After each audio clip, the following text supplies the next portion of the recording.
Hola, ¿qué tal? El día de hoy vamos a ver un poco sobre lo que es el sistema monetario como uno de los principales artífices para el desarrollo de cualquier economía. Como bien saben, el sistema monetario está compuesto por todo lo que permite satisfacer necesidades en cualquier actividad económica que existe en las sociedades actuales modernas.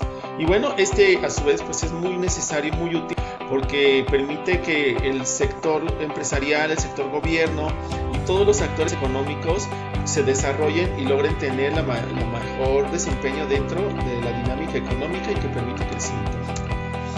Es importante entonces mencionar también aquí que el dinero pues forma parte ahora sí de todo el círculo vital de la vida de las personas y normalmente los inversionistas, los ahorradores y los consumidores se apoyan de esta maravillosa e importante denominación que cada país emite y que va de acuerdo con sus propias reglas de los bancos centrales para su función. Obviamente, bueno, también va en concordancia con el sistema que prevalece en las economías, en donde se lleva a efecto, y también con el tipo de economía. Al dinero lo vamos a definir como cualquier mercancía. Es importante esto, el dinero en sí es un medio, no es el fin. El fin para lograr ese propósito es la existencia de los bienes y los productos y el trabajo que haya costado obtener ese medio o esa herramienta llamado dinero. Es aceptado ampliamente en una sociedad como un medio de pago y además la medida de valor siempre de ese dinero van a ser los bienes y los productos.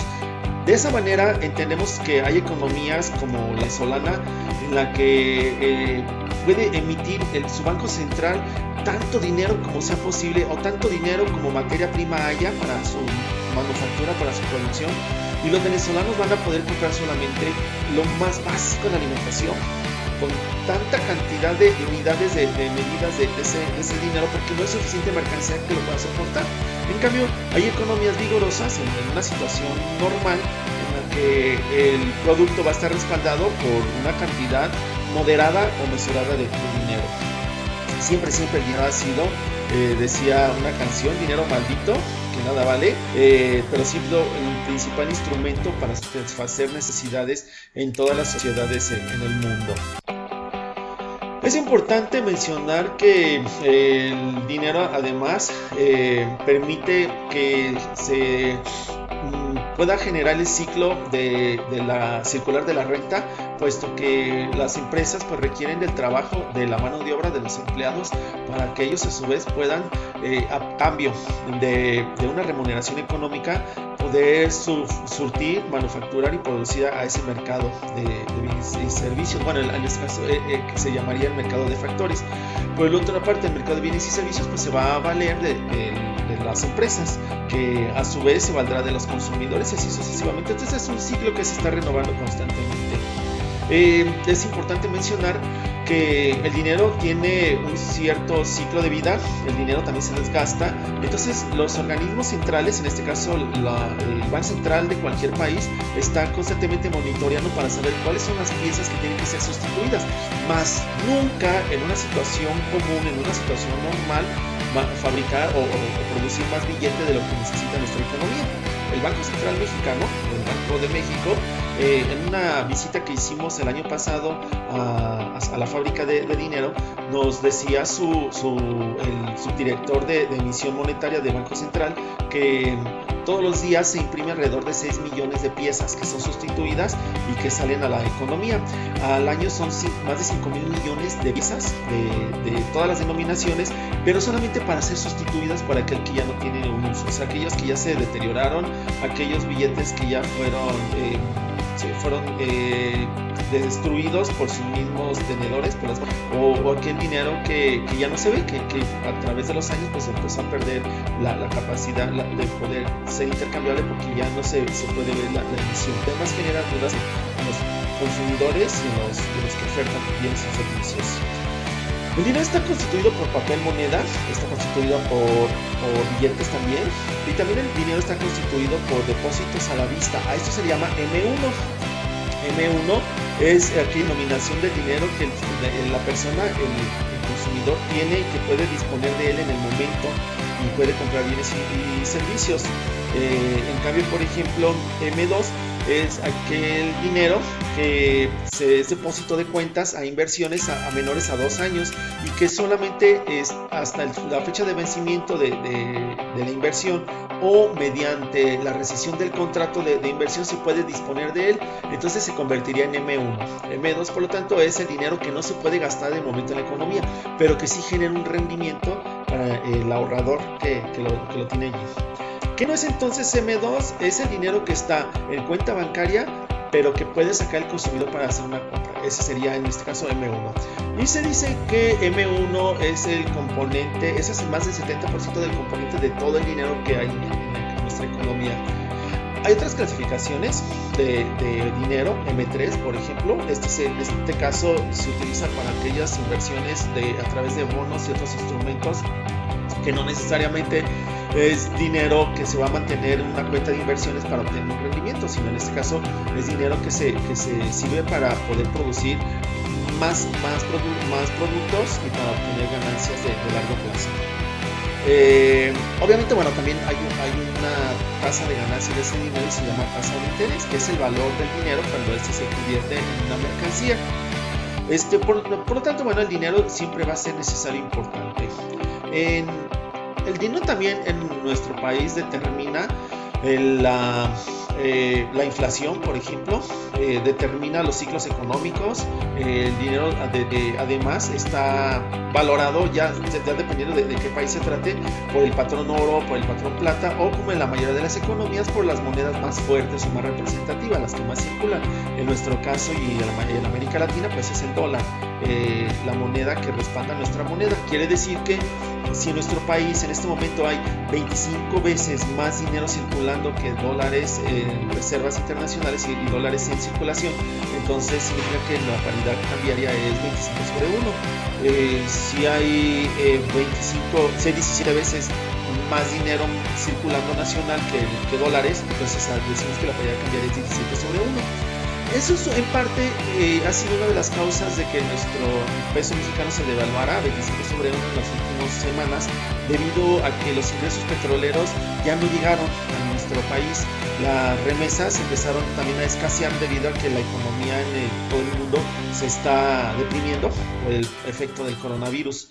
Y además nuestro dinero está también escaseando en relación al dólar, o sea, más bien el dólar en relación al dinero, porque las empresas ya no están exportando, entonces ya no hay más dólares que sean intercambiables por productos en el exterior. Por lo tanto, nuestras reservas internacionales se están contrayendo con respecto al dinero que existe en una cierta modalidad, en una cierta cantidad.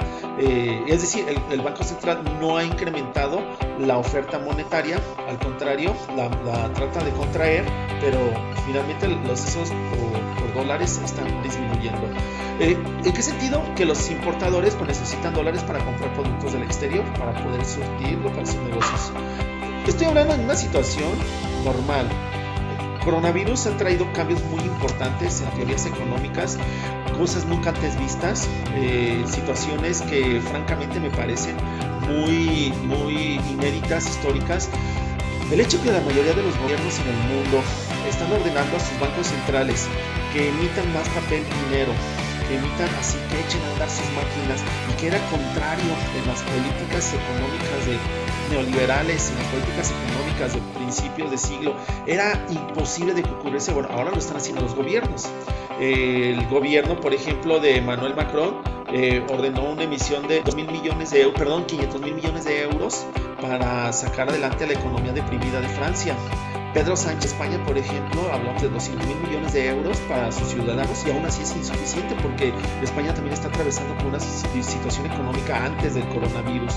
Estados Unidos está emitiendo constantemente también dinero a la economía. El gobierno de Donald Trump está además está enviando también apoyo económico a las familias, y eso es algo sin precedente, que francamente me parece inédito, contra cualquier principio, cualquier teoría económica sensata, pero que está ocurriendo.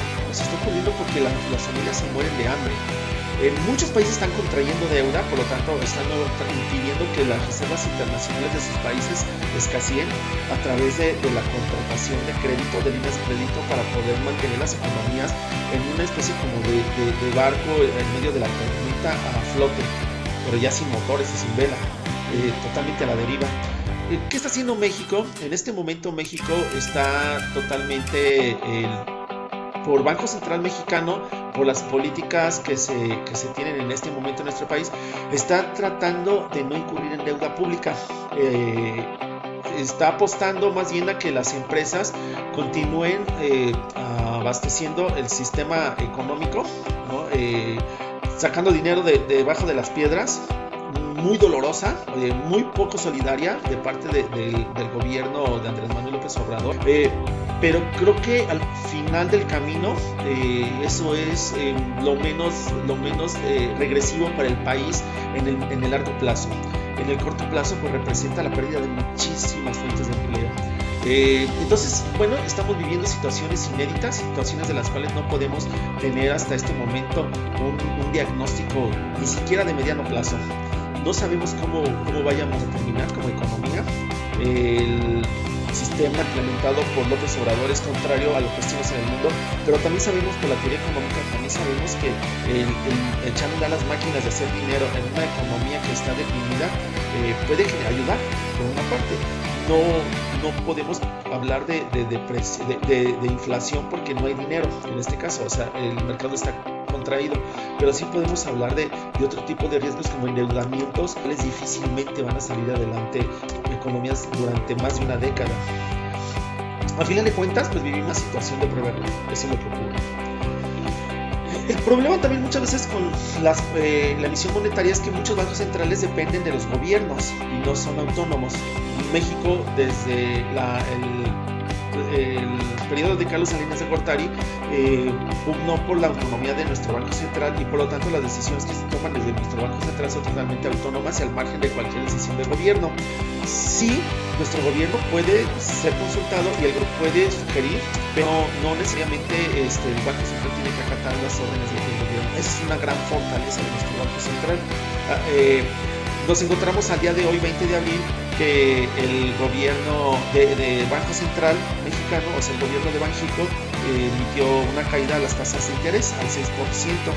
Eso significa que se calentar la economía mediante la expansión de los créditos. Algo que también me parece interesante es que en tiempos del presidente Ernesto Zedillo se optó justamente por lo contrario. Se elevó las tasas de interés al 100% para promover la inversión extranjera a nuestro país y entonces generar fuentes de empleo, pero también fue algo muy doloroso, algo que sufrió mucho la población mexicana, que fue el elevado tasas de interés para los deudores, que se convirtió en créditos impagables, y luego créditos que iban siendo cada vez más exponenciales su tasa de pago de amortización. Por lo tanto, bueno, son situaciones en las que se tapa uno y se destapa el otro. Así las cosas con nuestro sistema monetario, y así es como ocurre muchas veces. Ya nada más para terminar así muy rápidamente esta primera parte, luego ya veíamos lo que es una tasa de interés. Mencionarles que M1 eran los componentes del dinero que está en circulación. Aquí estamos pasando unas imágenes donde hablamos del circulante, que son los billetes y monedas en el sistema bancario. También hablamos de el dinero que está a depósito, a vista del portador, que el dinero que el pago de la nómina, por ejemplo, de los trabajadores, los ahorros en las cuentas de ahorros de las personas. Eso no era ningún interés, debido a que el interés es para aquel que se deja en un plazo mucho mayor, porque la banca comercial tendría que disponer de ese dinero, de esas cantidades, para poder invertirla y a su vez tener ellos mismos sus utilidades y repartir las ganancias entre los mismos ahorradores, la banca y todos los inversionistas. Se dice entonces que el M2 pues es el dinero que se pone a largo plazo y que se espera las inversiones al su vencimiento. Muy bien, esto es lo que vamos a ver hasta este momento. En el siguiente video estaríamos viendo lo que es el interés, componentes de interés, la tasa de interés y bueno, los modelos que lo determinan. Muchas gracias, y cualquier duda aquí seguimos en nuestras clases del sistema monetario. Gracias.